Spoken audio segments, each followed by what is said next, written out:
Very, very soon is Election Day, November the 4th, Election Day in America. And it's a time for every qualified voter to vote. Does God have anything to say about how we are to vote? Proverbs chapter 14 and verse 34 says this: righteousness exalts a nation, but sin is a disgrace to any people. We all want America to be exalted and strong and triumphant. But how do we have a strong, triumphant nation? God says it's through righteousness. The most important thing is not domestic policy. The most important thing is not foreign policy. The most important thing is not poverty. The most important thing is not immigration. The most important thing is not the environment. The most important thing in this election and in any election is righteousness. What constitutes a righteous vote?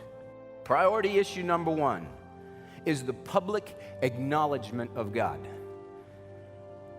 Exodus 20, verses 2 and 3, the very first commandment. I am the Lord your God, who brought you up out of the land of Egypt, out of the house of slavery. You shall have no other gods before me. We need to remember that it's all about God, and our nation was founded on God. And see, a righteous leader must have godly character. Priority issue number two, the defense of human life. God says, you shall not murder. You shall not murder. You shall not shed innocent blood. You shall not take innocent life.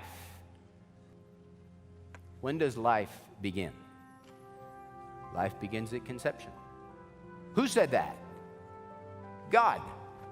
Since Roe v. Wade in 1973, we have murdered 48 million babies. Don't you know that the voices of 48 million babies are crying out to God from the ground, saying, God, we've been murdered, and God, what are you going to do?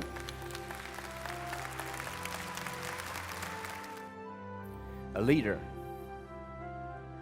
his job is to protect the unborn. Priority issue number three is the defense of traditional marriage. Now, the foundation of civilization is the traditional family.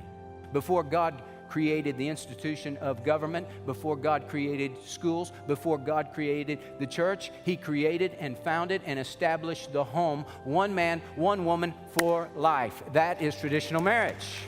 Now, God has made it clear what is important when you cast a vote.